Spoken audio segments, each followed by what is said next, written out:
kita. Hari ini cuma ada 2 orang yang jadi worship team, satu jadi worship leader, satu jadi pemusik. Saya tanya, Jim, kok cuma 2 orang? Kurang orang pada liburan, katanya gitu. Jadi mereka berharap rekan-rekan yang Tuhan dikasih talenta untuk bisa bernyanyi, siapin diri bisa bersama-sama gitu ya, melayani Tuhan. Kenapa tidak? Kalau bisa jadi berkat. Setiap kali Bung Adit pimpin, saya ngerasa tuh kayak the mercy of God to pour out gitu loh. Oh bener ya, saya bukan orang yang lebay, yang suka ngomong berlebih-lebihan, tapi saya merasakan gitu ya. Kita beri support ya buat Adit. And Jimmy, one of the best pianist in Vancouver. Iya. Oke, puji Tuhan. Hari ini kita mau melanjutkan berenungan kita, pembelajaran kita tentang doa Bapa kami. Kita masuk ke dalam bagian ketiga. Sama-sama kita next please. Doa Bapa kami. Mari kita sama-sama mendoakan ini. 1, 2, 3. Bapa kami yang di surga, dikuduskanlah namamu, datanglah kerajaanmu, jadilah kehendakmu di bumi seperti di surga. Berikanlah kami pada hari ini makanan kami yang secukupnya, dan ampunilah kesalahan kami seperti kami juga mengampuni orang yang bersalah kepada kami. Dan janganlah masukkan kami ke dalam pencobaan, tetapi lepaskanlah kami dari yang jahat. Karena Engkaulah yang mempunyai kerajaan, kuasa, dan kemuliaan sampai selama-lamanya. Kita belajar setelah udah berapa minggu, 2 minggu, tentang doa Bapa kami, doa yang diajarkan oleh Tuhan Yesus kepada murid-muridnya termasuk kita. Kalau berdoa itu seperti apa? Berdoa, kata Tuhan Yesus begini, Bapa kami yang ada di surga, kita bersyukur kita punya Bapa di surga. Kata Gus Dur, orang Kristen tuh Tuhannya yang paling dekat katanya. Kenapa? Mana ada agama lain yang manggil Tuhan tuh babe? Nggak ada, cuma orang Kristen, kata Gus Dur loh. Kita bersyukur Gus Dur adanya sadar. Kenapa kita nggak sadar? Kita bisa manggil nama Tuhan kita Bapa. Dia Tuhan Bapa, dia yang kudus. Dia adalah Tuhan yang juga raja, raja segala raja. Kita berdoa supaya di bumi ini, di tengah-tengah keluarga, di mana kita berada, itu seperti di surga. Surga terjadi di bumi ini. Nah, hari ini kita bahas kalimat ini. Berikanlah kami pada hari ini makanan kami yang secukupnya. Kalau bahasa Indonesia, ini ada 8 kata. Kalau bahasa Inggris simple. Cuma give us our daily bread, ya. Kalau bahasa Inggrisnya, kalau menurut NIV cuma ada 5 kata. Nah, kalau saya lihat di bahasa aslinya, memang kata-katanya enggak sebanyak kalimatnya kata-kata Indonesia. Nah, kata-kata Indonesia kadang-kadang perlu ditambahin supaya lebih jelas. Jadi saya akan membagi bagian ini, doa Bapa kami bagian berikanlah kami pada hari makanan secukupnya, menjadi 4 bagian besar. Kita mulai dengan bagian yang paling terakhir bahasa Inggrisnya, bread. Kita berdoalah begini, berikanlah kami pada hari ini makanan kami yang secukupnya, makanan. Jadi Tuhan Yesus ngajarin kita untuk berdoa minta makanan. Nah, makanan bahasa Inggrisnya bread. Loh, kenapa bread sih? Simple aja, karena makanan pokok orang-orang Timur Tengah waktu itu adalah roti. Simple aja. Kalau Tuhan Yesus waktu itu di Indonesia, dia akan ngajarin apa? Nasi gitu. Iya, nasi. Kalau di sini mungkin dia bilang akan apa? Kentang gitu kan. Jadi simple. Jadi kenapa roti? Karena roti makanan pokok pada waktu itu. Kenapa kalau gitu makanan pokok? Kenapa roti? Karena itu kebutuhan dasar sekali. Jadi Tuhan mengajak kita untuk meminta apa yang sangat dasar. Nah, bicara tentang roti sebenarnya bukan cuma bicara tentang makanan pokok. Ini mengingatkan, Tuhan Yesus mau mengingatkan murid-muridnya dan juga kita semua, apa yang terjadi ribuan tahun sebelumnya ketika bangsa Israel keluar dari Mesir. Ketika bangsa Israel keluar dari Mesir, itu mereka kira-kira 2 juta orang. 2 juta orang termasuk anak-anak, orang-orang tua tuh 2 juta orang keluar dari Mesir untuk menuju tanah Kanaan. Nah, setelah perjalanan keluar dari Mesir udah 1,5 bulan, setelah di padang gurun berjalan 1,5 bulan, persediaan mulai menipis kan. Mungkin keluar dari Mesir itu masih bawa banyak sekali tuh persediaan. Ya, masih bawa banyak gandum, banyak bawa binatang ternak segala macam. Tapi kan bayangin 2 juta orang. Kita aja kalau kemarin tuh piknik tuh kira-kira 88 orang, itu persiapannya luar biasa tuh ya. Ya beli babi itu 20-an kilo ya. Ing, mana Pak Ing? Hah, berapa kilo? 20-an kilo loh buat sate babi. Bayangin, 2 juta orang berapa kilo babi tuh? Cuma mereka nggak makan babi soal itu ya. Berapa banyak yang harus siapin? Bayangin tuh. Nah, makanya setelah 1,5 bulan, mereka mulai protes. Mereka mulai marah-marah sama nabi yang mimpin, Nabi Musa. Gimana sih?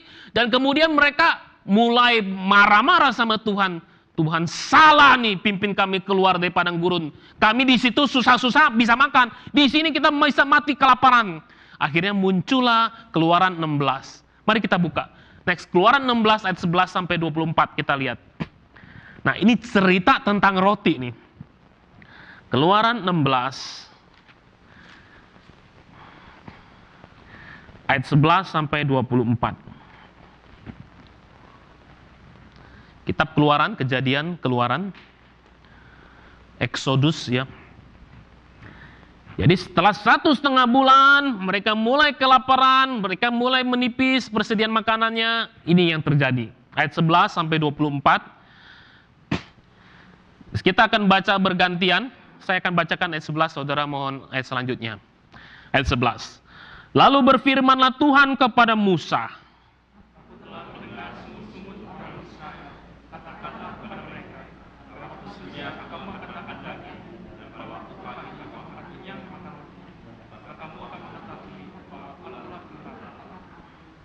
Ayat 13, pada waktu petang datanglah berduyun-duyun burung puyuh yang menutupi perkemahan itu. Dan pada waktu pagi terletaklah embun sekeliling perkemahan itu.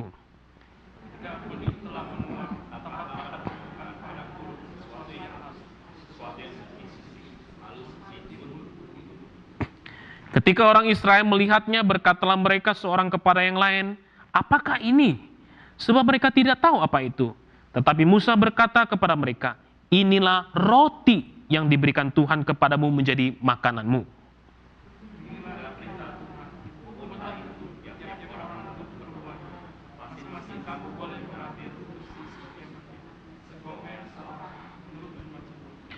Demikianlah diperbuat orang Israel, mereka mengumpulkan, ada yang banyak, ada yang sedikit. Maka orang yang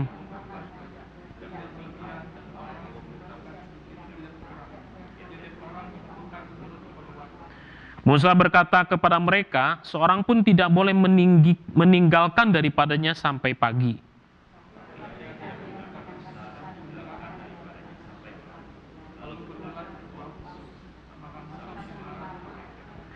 Setiap pagi mereka memungutnya, tiap-tiap orang menurut keperluannya. Tetapi ketika matahari panas, cairlah itu. Dan pada hari ke-6,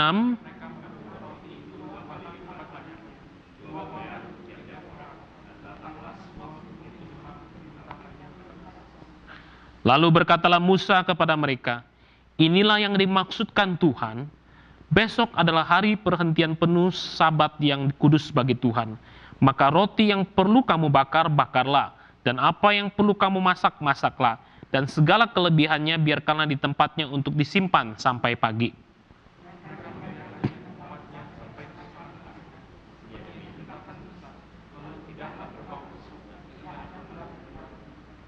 Ya saudara, menarik sekali.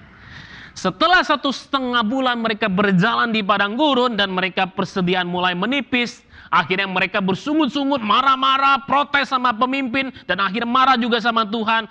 Dan Tuhan berkata kepada Musa, kalau begitu dengarkan, aku akan memberikan mereka makan daging dan bukan cuma daging tapi juga roti.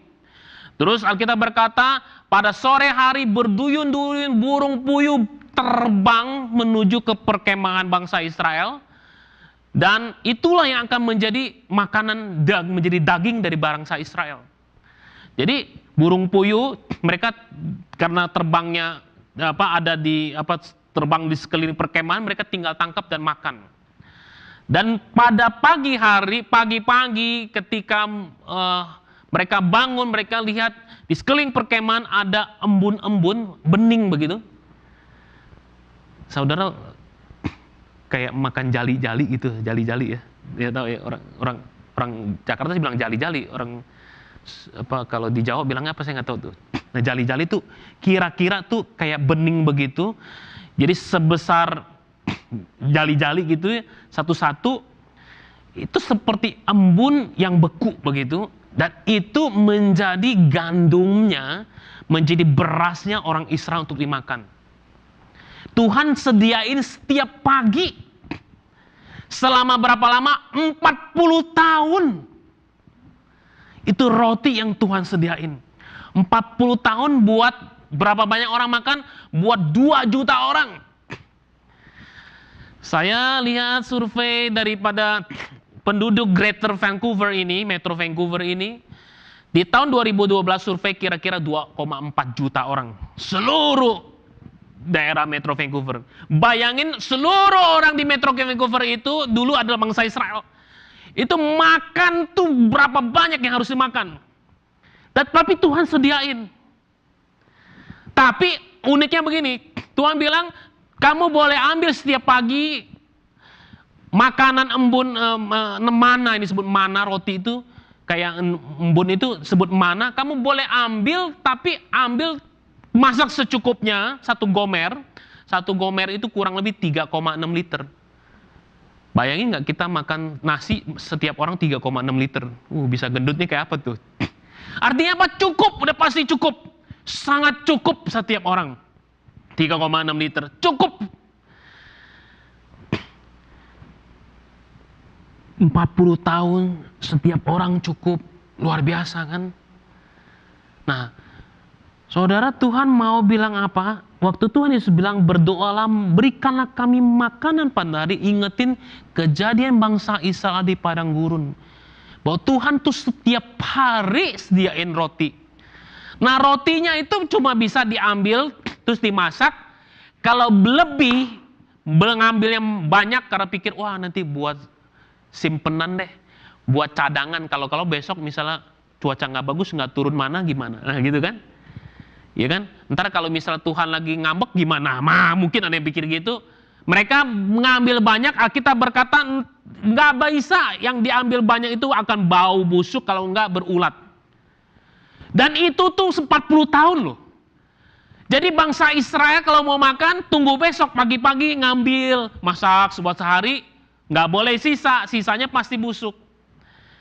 Terus buat makan besok gimana? Tunggu lagi, besok Tuhan sediain lagi.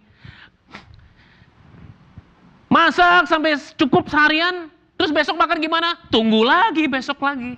Nah, makanya Tuhan Yesus ngajarin, berdoalah, berikanlah kami pada hari ini makanan kami secukupnya. Nah, uniknya, kalau udah sampai hari ke-6, mau Sabat, ya, mereka boleh ngambil buat 2 hari. Saudara, kalau hari-hari biasanya mereka ngambil lebih aja dari 1 hari, pasti busuk. Atau enggak mencair. Anehnya, ntar kalau besoknya mau hari Sabat, mereka ngambil buat 2 hari, buat makan hari ini dan besok, karena pada hari Sabat orang Israel nggak boleh masak. Gitu. Jadi mereka ngambil buat 2 hari, anehnya nggak busuk. Nggak berulat. Dan itu 40 tahun. Wow. Can you imagine that? Makanya luar biasa sekali Tuhan Yesus waktu ngajarin bangsa Israel berdoa kayak gini. Ingetin bahwa Tuhan yang pernah dulu pimpin bangsa Israel pernah melakukan mujizat. Mujizatnya tiap hari. Tetapi entar ujung-ujungnya setelah 40 tahun tiap hari ngambil makanan, lama-lama bosen. Terus bangsa Israel bilang, ya, makanannya cuma mana begitu dong, makan Pizza Hut dong. Mungkin barbecue dong, kira-kira begitu tuh mereka. Padahal sebenarnya tiap hari mereka melihat mujizat Tuhan. Oke. Jadi, waktu Tuhan Yesus ngajarin murid-murid berdoalah, berikanlah our daily bread. Itu ingetin tentang bread mana itu. Tentang mana yang Tuhan berikan kepada orang Israel. Makanannya itu roti. Saudara, apakah soal bicara tentang makanan atau bicara tentang roti itu bicara tentang sesuatu yang jasmani saja? Nah, saya mau bilang rekan-rekan, sebenarnya waktu Tuhan Yesus ngajarin murid-murid berdoa minta makanan, itu bicara tentang kesederhanaan. Karena roti itu sederhana. Setiap orang makan roti. Ya kan? Orang Indonesia kaya, ya biasa makan di restoran, makan apa, tapi ujung-ujungnya roti, ujung-ujungnya nasi juga. Makanya banyak di antara saudara yang kalau nggak makan nasi, nggak nendang katanya kan. Mau kaya, mau miskin, nasi. Nah, kira-kira gitu. Jadi ketika Tuhan Yesus berkata, berdoalah, berikanlah makanan atau roti, itu bicara tentang kesederhanaan. Sadar bahwa hidup kita itu at least paling nggak butuh yang pokok, sederhana. Tapi tentu saja makanan bukan cuma bicara tentang apa yang fisikal, aspek jasmani. Martin Luther pernah bilang begini nih. Dia menulis tahun 1529, Martin Luther, tokoh reformator, dia bilang begini. Apa sih yang dimaksud dengan daily bread itu makanan yang disebut dengan Tuhan Yesus? Dia bilang gini, apa saja makanan roti itu apa saja yang berguna buat tubuh, yang berguna buat tubuh, ya makanan, minuman, pakaian, sepatu, rumah, kebun, ternak, uang, milik, pasangan yang taat, anak yang taat, karyawan yang taat, pemerintah yang baik, damai, kedamaian, kesehatan, disiplin, kehormatan, teman-teman yang baik, tetangga yang baik, dan segala sesuatu yang berkenan dengan itu. Nah, itu tuh makanan yang dimaksud. Jadi waktu Tuhan Yesus mengajarkan tentang berikanlah kami makanan, bukan cuma sekedar makanan, tetapi segala sesuatu yang menjadi kebutuhan hidup kita. Apa yang kita butuhkan? Ya banyak. Segala sesuatu aspek. Apa yang Om Ji butuhkan beda sekali dengan apa yang Jimmy butuhkan. Makanya waktu Tuhan Yesus ingetin tentang mana yang turun dari surga, tiap orang menurut keperluannya. Artinya apa? Tapi ada ukurannya, 1 gomer, 3,6 liter.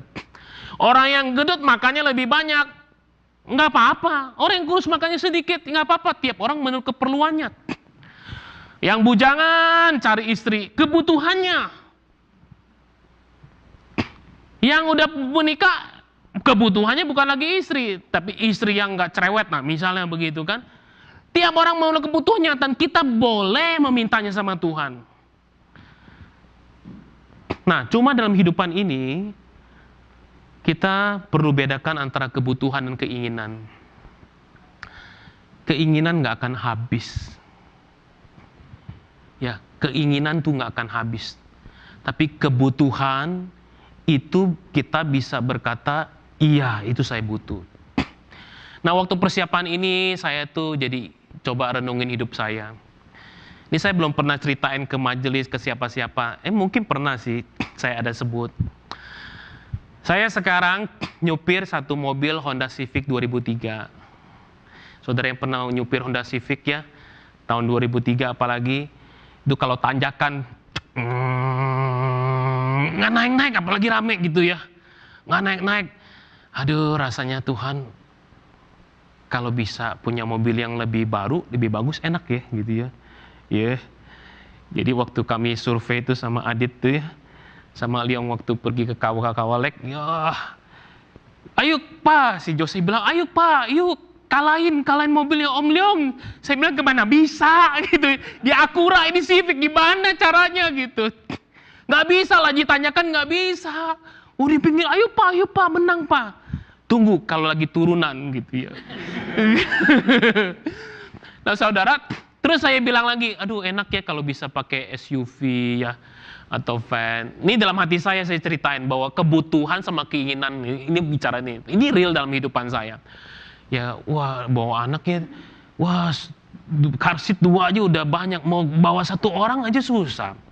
Saya ada pikir, ada kadang-kadang mau ngajakin jemaat yang belum punya mobil untuk vacation juga nggak bisa Tuhan. Aduh, seneng ya kalau bisa. Mau ajak, kalau mama datang nih, misalnya mama mau dibawa ke sini, mau duduk di mana, kasihan juga gitu. Jadi ada keinginan-keinginan tuh muncul tuh ya. Boleh nggak sih? Boleh dong kan? Nggak salah kan? Nggak salah kan? Permintaan saya merasa juga, Tuhan kayaknya nggak salah, saya minta nggak salah gini. Tetapi ini berbulan-bulan loh. Sampai istri saya bilang, kok mikirnya mobil melulu sih gitu. Istri saya ngomong, kok mikirnya mobil, bahas mobil lagi. Terus sampai satu titik, kemarin-kemarin tuh, kalau punya SUV tahu nggak bensinnya berapa? Gitu. Iya kan? Bensinnya berapa? Misalnya kalau mobil sekarang kan irit kan, walaupun nanjaknya susah, tapi kan irit, gitu. Jadi dalam diri ada pergumulan. Yang saya mau cerita itu pergumulan. Jadi saudara jangan pikir Pak Kris lagi minta mobil, jangan lo, awas tuh. Saya nggak pernah pikir gitu. Enggak, saya nggak pernah ngomong itu, yang nggak mau. Saya lagi cerita bagaimana dalam diri saya sebagai pendeta juga bergumul, keinginan banyak.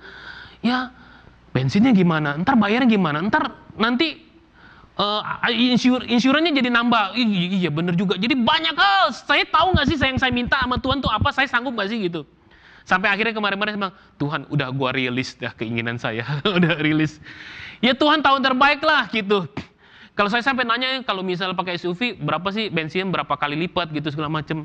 Saya bisa nggak? Gitu.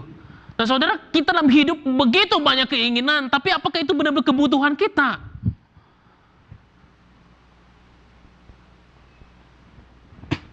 Saya pernah ngobrol sama satu orang waktu itu sebelum saya menikah. Dia seorang pendeta. Dia bilang, wah waktu saya belum menikah ya, saya bilang sama Tuhan ada 20 list calon teman hidup saya. Istri saya harus begini. Setelah mau menikah, orangnya nggak masuk tuh pada kriteria, banyak yang nggak masuk. Tapi dia bilang, setelah saya menikah berapa tahun, saya baru sadar Tuhan tuh memberikan jauh dibanding list saya. Yang saya nggak kepikir, yang saya pikir nggak penting, tapi sebenarnya udah menikah, udah bersadar bahwa itu yang lebih penting daripada semua kriteria saya. Jauh melampaui kriteria saya, dia bilang gitu. Saudara, bicara keinginan kita banyak, dan keinginan kita seringkali terbatas sekali karena pemikiran kita memang terbatas. Tapi Tuhan tuh tahu sekali makanan apa yang benar-benar kita butuhkan. Itu sebabnya kita perlu minta sama Tuhan makanan. Kita sendiri barangkali belum pernah tahu benar-benar kita tuh butuh apa sih. Kita perlu bertanya sama Tuhan. Selama ini saudara dan saya, apakah kita sadari apa yang kita butuhkan? Apa yang udah kita dapatkan, kita sadari, dan kita berterima kasih sama Tuhan untuk hal itu. Untuk semua makanan kecukupan yang Tuhan berikan. Setelah bagian makanan, kita akan masuk sekarang, next please, ke bagian kami. Give us our daily bread. Tadi bread kita bicara, sekarang our. Saudara perhatiin dari sejak awal doa Bapa kami, Tuhan Yesus bilang, ngajarin Bapa kami. Sekarang berikanlah kepada kami makanan kami. Ya. Jadi sekali lagi Tuhan Yesus mau ingetin waktu lu mau makan, kamu mau makan, ketika kamu ingat kebutuhanmu, ingat jangan cuma bicara, berdoa, meminta buat diri gua, diri saya. Tapi kami. Makanan kami. Nah, kami ini artinya apa? Pertama, kami ini juga artinya kejujuran. Berikanlah kepada kami makanan kami, bukan makanan orang. Gua ciak, kata orang Hokkien.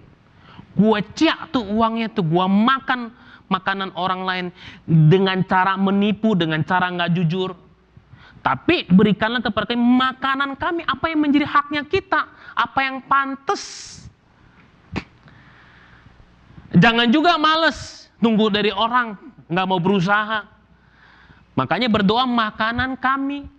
Bekerja dengan jujur sehingga kita mendapat apa yang pantas. Itu pertama, jujur apa yang milik kita. Yang kedua, tidak egois, bukan melulu diri saya, tapi juga kami. Berdoa kami, jadi waktu kita berdoa, Tuhan berikanlah kepada kami makanan kami. Ingat bahwa orang lain yang membutuhkan, orang yang lain kelaparan. Ya sekarang ini anak saya si Jose udah mulai nggak enak, ayaki katanya, nggak suka, segala macam udah kayak gitu kan. Udah mulai dulu nggak, Jose tuh nggak pernah cerewet dulu makan. Sayuran dia suka sekali. Tiap kali dulu waktu kecil yang umur 2 tahun, Jose makan apa? Chop katanya, sop maksudnya. Sop tuh ada daging sama ini. Setiap hari sop, nggak pernah bosen. Sekarang, waduh nggak enak lah, apalah gitu-gitu ya.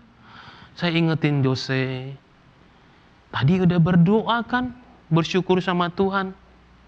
Nggak enak pun dimakan, nggak setiap kali kita makan yang enak. Betul dong? Dalam kehidupan kita nggak bisa setiap kali makan yang enak, nggak enak pun juga dimakan. Saya sering pernah tunjukin dia, lihat nih orang-orang yang susah makan. Ya, kalau nonton film kita kasih tahu, lihat tuh orang-orang Afrika, saya pada foto-foto orang Ethiopia, lihat orang tuh nggak bisa makan. Mau minum makan 1 sendok aja nggak bisa, kamu protes gitu. Ingetin itu tuh. Kita ingat, itu sebabnya ketika kita cukup makan, kita ingat juga orang yang membutuhkan. Barangkali waktu kita mau itu si Loren lagi hamil atau si Harumi lagi hamil, itu bisa makan nggak ya morning sick atau gimana? Kan inget orang lain gitu. Barangkali kita masak enak, terus akhirnya kita bawa sedikit lah. Tante-tante tuh sering gitu, bawa sedikit. Oh ini nih Pak Kris nanti suka sambal ya, si tante Sisil bawain sambal botol buatan sendiri. Lah itu kan karena inget orang lain, ya kan? Si Om David jauh lama-lama sekali tuh masak tuh. Kemarin-mana mau piknik masak ikan nasi goreng gitu. Terus waktu di piknik tante bilang, "Tante masak apa tuh?" "Masak rujak." Si Om bilang, "Pak Kris, istri saya masak ini 3 tahun sekali." Saya bilang, waduh. Karena ingat kan suka masak begini, bawa piknik bisa share. Saudara, kalau hidupan kita praktekin doa Bapa kami, berikanlah kami pada hari makanan secukupnya, pasti itu indah sekali. Ya, tante ingat, aduh Gunawan sendiri bujangan, aku bawain tempe gitu. Lah, indah saudara, benar. Kan jadi ingat. Ya kan? Kita jadi waktu kita berdoa makanan kami, kita ingat bukan cuma saya, tapi kami orang-orang yang membutuhkan. Ya kalau saya tadi dari berangkat gereja selalu lewatin itu tuh. Kan saya naik highway terus mau turun masuk ke Hastings tuh. Di pinggir tuh dari turunan highway, turun dari highway mau ke kiri pasti ada homeless tuh di situ. Tiap kali gitu. Homelessnya itu aja. Ya kadang-kadang kan kalau di gereja terus kalau mau berangkat gereja sambil makan roti di jalannya. Sambil makan roti, liatin dia, kasihan. Ya, dia udah makan belum ya? Nah, ada enggak? Bawa apa enggak? Kadang-kadang enggak ada ya, cuma dari mulut, kita nggak bisa kasih. Ya, jadi waktu kita berdoa untuk makanan, segala yang kita butuhkan, kita ingat orang lain. Itu yang Tuhan mau tuh, yang Tuhan ajarin tiap kali kita berdoa Bapa kami. Terus, berdoa makanan kami juga bisa menyatakan bahwa kita berdoa itu bareng-bareng gitu. Aplikasinya apa? Aplikasi doa makan bareng. Berapa banyak di antara kita nggak pernah lagi punya kesempatan untuk doa bareng makan. Gitu. Saya sangat percaya dalam diri saudara dan saya, sedalam-dalamnya saudara pasti pengen punya kesempatan makan malam bersama. Betul kan? Kalau anak-anak apalagi pencar kemana-mana kota, pasti pengen makan bersama. Tapi kalau makan bersama jangan cuma makan bersama, tapi berdoalah bersama. Makanya kita waktu gandengan tangan bisa berkata, Tuhan berikanlah kami makanan kami. Berkatilah makanan ini Tuhan. Saya waktu di Jakarta hampir nggak pernah punya kesempatan makan malam bersama sama keluarga. Sibuk saya. Saya pagi anak saya pergi ke kantor, ke gereja, si Jose belum bangun, waktu itu baru anak 1. Nanti sore gereja ada acara lagi. Makan nggak pernah barengan. Saya makan cepet dulu, anak belum makan. Saya bersyukur setelah saya di Vancouver, saya punya banyak waktu untuk makan bersama. Saya bisa duduk sama-sama. Ayo duduk. Duduk, setelah udah selesai, saya pegangan tangan. Yuk, sama-sama coba praktekin. Pegangan tangan. Ya ini saya kasih contoh supaya saudara punya bayangan. Berdoa gantian. Saya, istri, jadi hari Senin saya, hari Selasa Ibu Lili, hari Rabu Jose, hari Kamis Kaleb nggak bisa, Kaleb belum bisa doa. Balik lagi ke saya, doa bareng. Saudara, saya percaya ini sesuatu yang kita ajarin kepada, kita sharekan, dan itu sesuatu yang ini loh, yang Tuhan mau. Berdoalah makanan kami, itu loh, berdoa sama-sama. Jadi kalau saudara bisa, nih kesempatan nih, jadi sama-sama ya Om, lagi kumpul satu keluarga ya, walaupun kurang grace ya. Bersama-sama doa itu sesuatu yang kita nanti-nantikan kok. Apalagi kalau udah jadi senior ya, Om Tante anak pencar di berbagai kota, itu menanti-nantikan kalau Natalan pengen semua kumpul, bisa kumpul sama-sama. Kumpul sama-sama ngapain? Ya berdoa sama-sama, menikmati makanan bersama. Bukankah itu yang di dalam hati kita yang paling dalam, itu yang kita rindukan? Mulai. Kalau belum punya istri, ajak roommate berdoa. Gitu kan? Bener. Ajak roommate berdoa sama-sama, makanan kami secukupnya.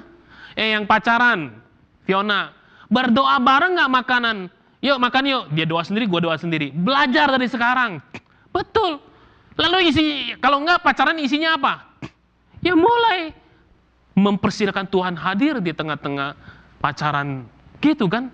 Nah ini loh ya. Maksud Tuhan Yesus berdoalah, give our daily bread tuh maksudnya itu.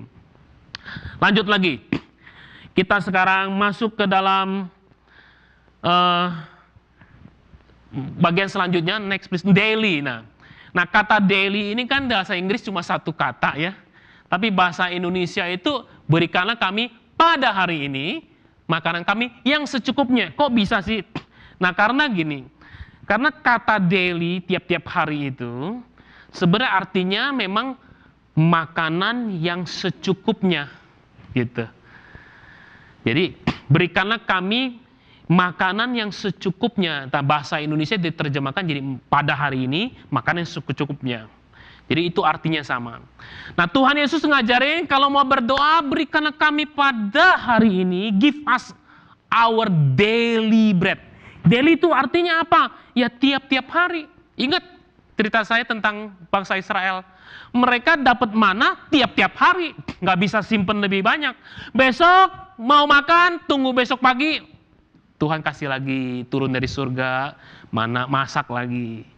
Terus besok gimana dong? Jangan khawatir, ntar besok ada lagi. Tahu dari mana? Tuhan yang janji. 40 tahun. Saya mau bilang saudara, Tuhan kita tuh setia. Kalau Tuhan pernah tiap-tiap pagi pada zaman dulu Israel mendatangkan mana setiap pagi, apakah Tuhan yang sama tidak mampu memenuhi kehidupan saudara dan saya? Pasti bisa. Tiap-tiap hari artinya dari hari ke hari. Tiap-tiap hari, daily itu artinya apa? Saudara, Tuhan nggak mau kita itu serakah. Makanya kita minta tuh our daily bread. Kita bukan sama Tuhan tuh menyodorkan Sears katalog. Tuhan ini loh kebutuhan saya. Macem-macem. Enggak. Kita berdoa sama Tuhan our daily. Tiap-tiap hari butuhnya apa Tuhan cukupin. Makanya di dalam Matius 6 ayat 34, next please. Nah, kita kan bahas doa Bapa kami di Matius 6. Ya tadi ya, ayat 11. Nah, di ayat selanjutnya sebenarnya Tuhan Yesus ngomong juga nih. Maka sama-sama 1, 2, 3. Janganlah kamu khawatir akan hari besok. Karena hari besok mempunyai kesusahannya sendiri. Kesusahan sehari cukuplah untuk sehari. Jadi banyak orang itu khawatir, banyak orang itu hidupnya penuh dengan kekhawatiran, penuh dengan kegelisahan. Kenapa? Karena selalu mikirnya entar bagaimana ke depannya. Nggak salah saudara, kita harus persiapan buat masa depan. Tapi berapa banyak orang yang nggak pernah mikirin tentang hari ini gimana? Kita kan hidup, hari ini hidup. Besok, ya nanti. Sama seperti Israel, Tuhan mau kita bergantung sama Tuhan day by day, tiap-tiap hari. Hari ini gimana ya? Jalanin hari ini, minta kekuatan hari ini. Nanti besok, pagi hari, ketika kita bangun, kita datang sama Tuhan, Tuhan akan memberi kekuatan yang baru lagi. Kita itu akan menjadi orang yang putus asa, kita merasa capek. Kalau kita bilang, aduh, begini terus, gimana gue bisa tahan? Hari ini ketika kita ngalami kesulitan, misalnya istri ketemu sama suami yang galak, marah, ya marah-marah, terus hari ini dia sedih, Tuhan, kalau tiap-tiap hari kayak begini, 10 tahun gue hidup kayak begini sama dia, bagaimana bisa tahan? Nggak bisa tahan deh saudara. Kalau tiap hari mikir gitu. Tapi kalau hari ini engkau punya pasangan hidup yang cerewet, yang marah-marah segala macam, engkau berkata, Tuhan, give us my daily bread. Give me the strength for today. Ntar setelah selesai malam, lewat juga. Tuhan kasih kekuatan. Besok, tidur dulu aja. Besok Tuhan kasih kekuatan lagi. Gitu maksudnya tuh. Daily itu gitu maksudnya. Tiap-tiap hari. Ya kalau baru bisa jalanin kan hidup ini. Kalau udah berumur juga gitu. Aduh hari ini susah kan. Aduh jalan kaki udah mulai sakit segala macam, susah. Aduh mikir gimana untuk nanti kalau gue nggak bisa jalan gimana, ntar jadi beban bagi orang lain. Udah gue pulang Indonesia aja, wah pusing loh, malah jadi sakit beneran. Tapi hari ini ketika kita berdoa, Tuhan saya sakit, Tuhan kuatkan saya supaya hari ini saya bisa lewatin. Kita bisa lewatin, dan besok gimana? Berdoa lagi, minta kekuatan lagi dari Tuhan. Kerja juga gitu kan, aduh bos, cerewet bener. Aduh kalau mau bisa milih nggak mau kerja lagi. Nggak tahan kan? Berdoa pagi, minta lagi kekuatan dari Tuhan. Setelah selesai malam bersyukur sama Tuhan untuk kekuatan 1 hari. Besok minta lagi sama Tuhan. Itu daily itu maksudnya gitu. Nah waktu ngerenungin ini, saya ini pernah sampai punya satu masa saya tuh susah sabar. Saya susah sabar sama istri, saya susah sabar sama anak. Gampang sekali deh kayaknya ada yang yang merangsang ketidaksabaran. Ya kalau saya nggak sabar kan marah tuh, ketus, matanya melotot gitu ya. Saya nggak suka tuh sebenarnya. Dulu papa saya almarhum juga begitu sebenarnya. Saya nggak suka. Tapi saya jadi tanpa sadar jadi seperti yang saya nggak suka begitu. Ya kadang-kadang sampai nggak tahan. Saya pernah tuh teriak sama Jose gitu, teriak. Tapi setelah teriak tuh saya nyesel, Tuhan saya sadar saya nggak bisa. Tuhan saya pendeta kok begini ya gitu. Kadang-kadang gitu ya. Terus saya mulai begini. Ketika renungin tentang doa Bapa kami, Tuhan saya sendiri tuh saya sadar saya nggak bisa berubah loh.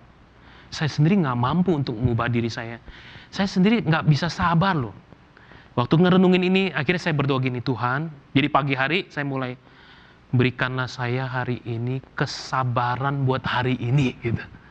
Saya minta sama Tuhan, Tuhan hari ini saya mau sabar, saya nggak mau ngomel-ngomel. Walaupun ada hal-hal yang nggak baik, nggak tepat seperti apa yang saya inginkan, Tuhan tolong saya 1 hari ini aja bisa sabar. Ntar kalau udah selesai 1 hari, puji Tuhan 1 hari bisa sabar. Jadi bisa sabar 1 hari, bisa nggak sabar besoknya? Mungkin bisa kan? Besok lagi sabar, puji Tuhan hari kedua. Hari ketiga lupa doa, nggak sabar. Nggak sabar gimana? Malamnya minta ampun Tuhan, aku nggak sabar ya tadi. Tapi menyerah kah? Jangan. Udah sabar 2 hari, besok bisa sabar nggak? Bisa sabar. Besok pagi berdoa lagi, Tuhan tolong aku bisa sabar. Itu maksudnya berdoa day by day itu, daily bread itu maksudnya. Tiap-tiap hari berdoa, Tuhan berikanlah kami pada hari ini makanan kami yang secukupnya hari ini.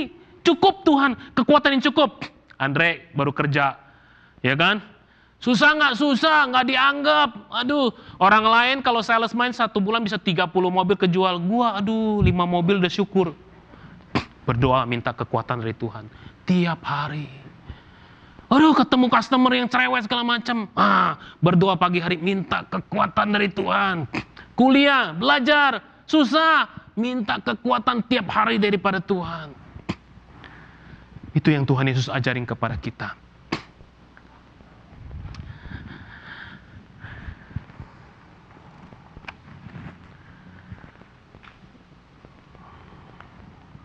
bagian terakhir. Saya nggak bahas yang ini, next please. Tentang cukup, saya lihat di kakak ipar saya, di handphone dia, di BlackBerry-nya, ada tulisan ini nih. Dia tulis, ya bukan dia tulis, dia pasang di handphone dia, bilangnya gini, sekecil apapun uangnya akan cukup bila digunakan untuk hidup. Tapi sebanyak apapun uangnya tak akan pernah cukup jika hanya untuk memenuhi gaya hidup.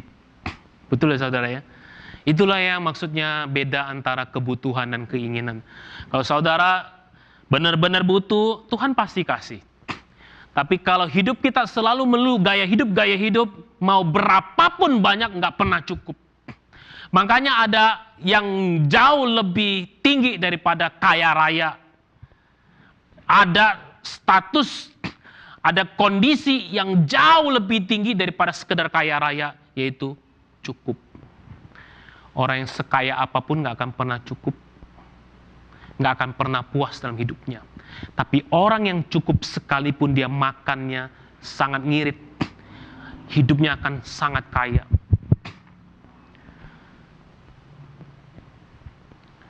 Dulu lagi susah misalnya, saya ngomong sama istri saya kemarin tuh, anak-anak sekarang tuh banyak yang nggak tahu bersyukur. Kalau mau makan gitu ya makan, ya mama papa baik, makan sekenyangnya lah. Kalau saya waktu kecil saya susah, makan ikan aja setengah potong, udah cukup setengah potong, bukan 1 ekor setengah loh. Kenapa? Ntar mama bisa bilang, ingat yang lain gitu. Dari kecil belajar ingetin cukupkan diri. Sekarang makannya sepuasnya. Banyak angkatan-angkatan baru nggak pernah tahu arti cukup karena papa mama nggak pernah ajarin tentang cukup. Cukup, makan udah cukup, kenyang masih ada lagi mas, sisa tanggung nggak cukup. Makanya banyak orang obesitas karena apa? Nggak bisa ngomong cukup. Bener kan? Kenapa orang ada yang bulimia? Ya makan, harus dikeluarin dulu dicongkel supaya muntahin. Padahal nggak muat, nggak cukup. Yaitu karena dalam hidupan dia nggak pernah bisa bicara ngomong cukup buat dirinya sendiri. Ya, udah punya istri kayak begini, wah ngelirik orang lain kok lebih baik ya. Oh kok dia lebih cantik ya, kok lebih seksi ya. Mesti ngomong apa? Cukup. Ya kan? Dalam ini praktek cukup. Ini applicable buat dalam kehidupan kita banyak hal. Kalau kita nggak pernah cukup, kapanpun, apapun nggak akan cukup. Saudara, saya mau ngajak kita hari ini belajar berkata cukup. Ya, cukup. Terakhir, give us, berikanlah. Itu nggak di saya garis ya, berikanlah. Tuhan Yesus mengajarkan kepada kita, berikanlah kami pada hari makanan kami secukupnya. Berikanlah maksudnya apa? Berikanlah satu kesadaran bahwa sekalipun kita berusaha, sekalipun kita kerja keras, kalau bukan Tuhan yang kasih, kita nggak bisa dapat. Itu maksudnya tuh. Makanya waktu Tuhan Yesus ngajarin, Tuhan Yesus bilang, berikanlah kami pada hari ini makanan kami secukupnya. Kita mengakui bahwa kita bisa hidup, kita bisa enjoy, kita bisa nikmatin hidup ini dengan segala berkat, itu datang dari Tuhan. Tuhanlah sumber. Jadi doa Bapa kami indah sekali ya. Ketika kita renungin bahwa, wow, itu sumbernya dari Tuhan. Itu sebabnya kita jangan khawatir. Sekalipun kita semua termasuk saya bergumul tentang kekhawatiran. Siapa di antara kita yang nggak pernah khawatir? Kita khawatirkan. Bahkan kekhawatiran ini, kekhawatiran hidup seringkali hampir setiap hari kita ada khawatir. Tapi saudara, kalau kita sadar Tuhanlah pemberi, kita belajar untuk mengakui kekhawatiran dan memohon Tuhan memberikan kita iman yang lebih besar. Kita kalau terus khawatir, kalau hidupan kita penuh kekhawatiran, selalu khawatir, kita tuh seakan-akan menuduh Tuhan. Tuhan tuh nggak sanggup memenuhi kebutuhan kita. Tapi kalau kita berkata, Tuhan saya khawatir, tapi saya mau belajar berserah sama Tuhan, bahwa Tuhan tuh murah hati, pasti akan memberikan segala kecukupan. Kita setuju sama Tuhan bahwa Dia baik. Nah saudara, hari ini saya mau undang, ada satu orang di antara kita yang saya pernah dengar kesaksiannya. bagaimana Tuhan itu Tuhan yang mencukupi segala kebutuhan, bahkan untuk hal-hal yang sederhana. Ya, kita akan dengar kesaksian dari Om Robert, ya, Robert Tan. Silakan Om. Kita beri semangat dulu.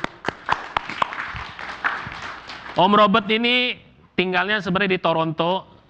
Kalau lagi tinggal di Vancouver, beliau sering ikut senior fellowship, ya. Silakan Om, bagaimana cerita tentang pemeliharaan Tuhan? Iya, kemarin itu Pak Chris telepon saya sore-sore, dia bilang, bisa nggak kasih kesaksian besok 5-10 menit saja. Sampai kesaksian yang saya pernah kasih waktu Pak Chris di mana di senior group itu, dia ceritain tentang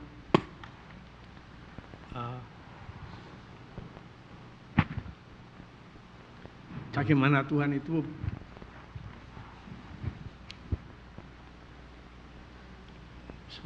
emosional lagi. Tuhan itu baik, ya.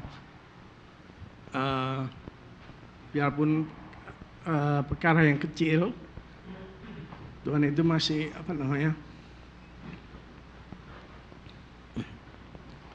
peduli, masih ingat, ya. Saya mulai aja ceritanya. Waktu bulan April itu, kita itu ke mana namanya? Saya sama istri saya decided to go to Australia. Kita ini sama ada 8 couple di sana. Tapi dari 8 couple itu, 4 yang couple ini mau datang sendirian duluan gitu. Jadi kami tinggal di Australia itu kira-kira 8 malam. Jadi 4 malam di Sydney, yang 4 malam 2 malamnya di tempat lain. Lagi itu kami waktu itu kita berangkat duluan sampai di Sydney, teman-teman yang lain yang punya family tinggal sama family-nya, yang punya teman tinggal sama temannya. Thank you. Lantas kita nggak punya teman, nggak punya family, kita tinggal di hotel, kita cari hotel, sudah book hotelnya, kita tinggal di hotel situ. Kita di Toronto itu kita tinggalnya di Toronto. Ya, kita udah cari-cari mau kemana ini kita di Australia ini, mau di Sydney ini mau kemana kita. Lantas kita udah book daily tour, Sydney tour waktu saya book, tapi kembali katanya websitenya not found gitu. Sampai 2 website saya not found. Lantas tapi di bawahnya ada telepon, ada emailnya. Saya email mereka bilang, oh, when you arrive in Sydney, just give me call, katanya gitu. Tapi begitu kita sampai di sini, kita decided enggak lah, kita ngikut aja, cari-cari sendiri. Nah, kita lihat-lihat peta ini itu, kita nggak tahu kemana. Cuman ada satu yang yang paling saya ingat itu, kita mau lihat ini Sydney Opera House itu kan, yang terkenal. Ya udah, next day-nya kita berdua cari-cari informasi, kita naik subway-nya kita nggak, sebagai orang asing ya jelimet juga, sana sini nggak tahu kemana mesti naik, bayarnya gimana, tanya sana tanya sini, sampai akhirnya kita sampai juga di Opera House itu, tapi udah late gitu, agak late lah, sebentar sudah capek, pulangnya hawanya panas lagi di sana. Lantas kita sampai pulangnya dari Opera House itu kita tired masuk mall gitu, ada mall dingin di situ enak. Lantas habis sudah badan lebih agak enak, kita keluar dari mall, di situ ada boulevardnya gitu. Kita mulai duduk di situ. Duduk begini. Orang yang depan saya itu tanya, "Are you Indonesian?" Dia bilang gitu. Saya bilang, "Oh ya, kita Indonesia," gitu. And then dia tanya lagi, dari Surabaya? Saya bilang, oh ya saya dari Surabaya, saya bilang gitu. Lalu dia tanya lagi, dulu sekolah SMA-nya di Petra? Saya bilang, oh iya. Dalam hati saya, kok bisa tahu orang ini ya. Lantas dia tanya lagi, kamu namanya Leong Wi ya?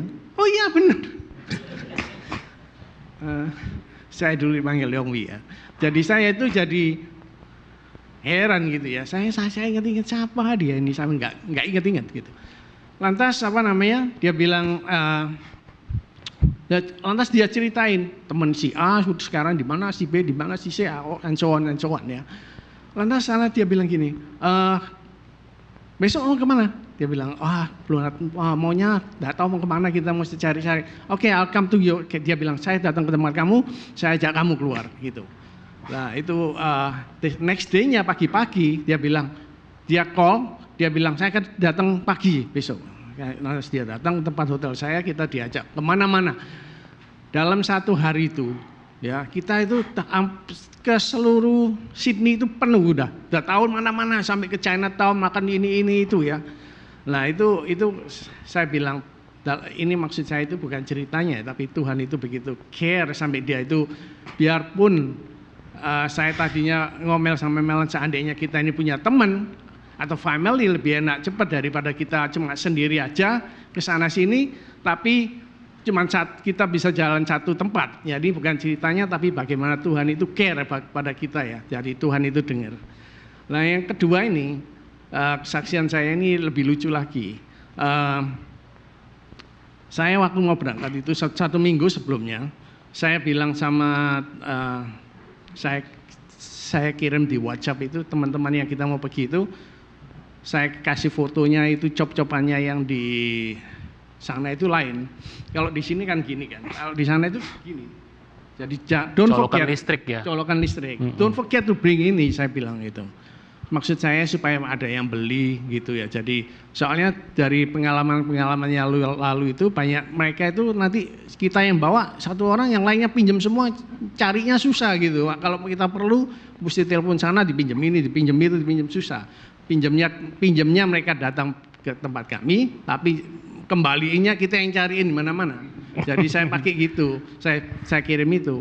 2 hari sebelumnya saya kirim lagi, jangan lupa bawa ini. Tapi istri saya bilang, sudah jangan usah dikirim. Tapi saya bilang mesti gitu lah. Anyway, waktu saya sama teman-teman saya tadi itu jalan-jalan, saya itu enggak sengaja itu saya jalan gini, saya itu kesandung samping, saya lihat itu, cop-copan itu yang lebih bagus lagi, bukan yang punya saya itu cuma satu cop belakangnya itu yang bisa dipakai buat sini. Ini macam-macam, ada yang di atas, ada di belakang, di mana-mana gede gitu bagus. Saya ambil, saya tunjukin dia, nemu ini, saya bilang.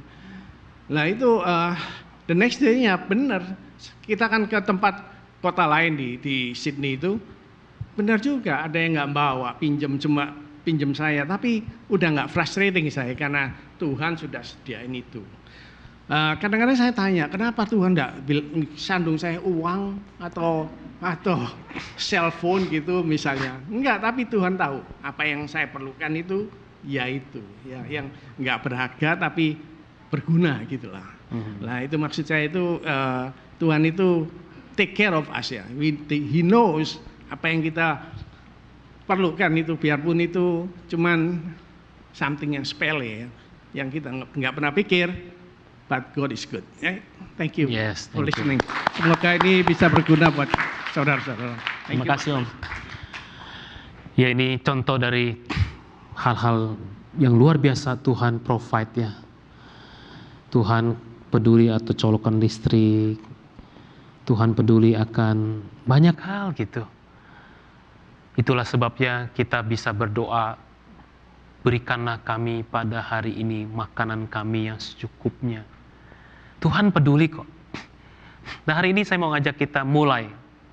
Tiap-tiap hari kita berdoa, minta sama Tuhan makanan our daily bread sama Tuhan. Dan Tuhan Yesus pernah bilang sama satu orang perempuan yang udah gonta-ganti suami. Alkitab mencatat paling enggak dia udah pernah ganti 5 suami. Dan orang terakhir, pria yang terakhir bersama dengan dia bukan suami dia, barangkali suami orang lain. Dan hari itu dia bertemu dengan Tuhan Yesus di sebuah sumur. Tuhan Yesus tahu kondisinya dan Tuhan Yesus bilang begini. Next please. Yohanes 3 ayat 55-51. Tuhan Yesus ngomong sama perempuan ini, akulah roti hidup. Barang siapa datang kepadaku, ia tidak akan lapar lagi. Dan barang siapa percaya kepadaku, ia tidak akan haus lagi. Kemudian Tuhan Yesus melanjutkan, akulah roti hidup yang turun dari surga. Jikalau seorang makan dari roti ini, ia akan hidup selama-lamanya. Dan roti yang kuberikan itu ialah dagingku, yang akan kuberikan untuk hidup di dunia. Saudara, ketika Tuhan Yesus mengajar kepada kita, berikanlah kami roti kami yang secukupnya. Give us our daily bread. Tuhan Yesus ingatin kepada kita bahwa dialah roti hidup. Barang siapa makan roti hidup itu, dia akan hidup selama-lamanya. Barang siapa yang makan roti hidup ini, dia akan mendapatkan kepuasan, kekenyangan sejati. Dan roti itu adalah apa? Dagingku, Tuhan Yesus bilang. Dan hari ini, waktu kita menghadap perjamuan kudus, ketika kita akan sebentar makan roti, kita ingat bahwa Tuhanlah roti hidup. Saudara, engkau yang lemah, engkau yang letih, lesu, capek, beban berat, khawatir, ingat, Tuhanlah sang roti hidup yang dialah jaminan bahwa dia akan menyediakan, memenuhi segala kebutuhan kita. Bahkan kita punya hidup yang kekal.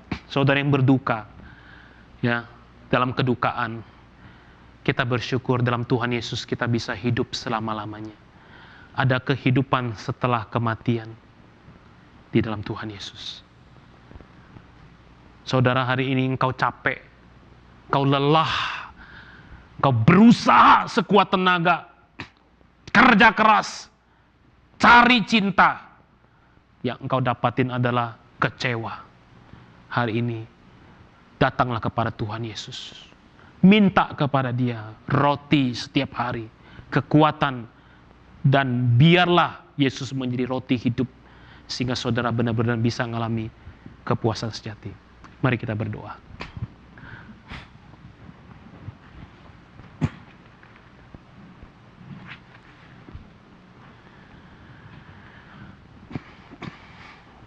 Saudara, kita akan siapkan diri kita menerima perjamuan kudus. Tapi sebelumnya mari kita sungguh-sungguh mau jujur di hadapan Tuhan. Kita mau berespon terhadap ajakan Tuhan Yesus. Dia berkata, akulah roti hidup. Barang siapa makan roti ini, engkau tidak akan lapar lagi. Barang siapa minum dari cawanku, engkau tidak akan haus lagi. Engkau akan hidup selama-lamanya. Engkau akan menerima ketenangan sejati. Saudara, mungkin engkau capek. Engkau berpikir engkau bisa mendapatkan kebahagiaan, ketenangan sejati dari pasanganmu. Tapi selama ini engkau capek, harus terus mengejar-ngejar. Tapi saudara dengarkan, sebenarnya Tuhan Yesus itulah jawaban bagi hidupmu. Ada di antara saudara yang lelah, merasa hidup ini sulit, bergumul soal pekerjaan, bergumul soal keluarga, bergumul soal kesehatan. Hari ini berdoalah seperti yang Tuhan Yesus ajarkan. Give us our daily bread. Give us the strength, O Lord, day by day. Dan Tuhan pasti kasih.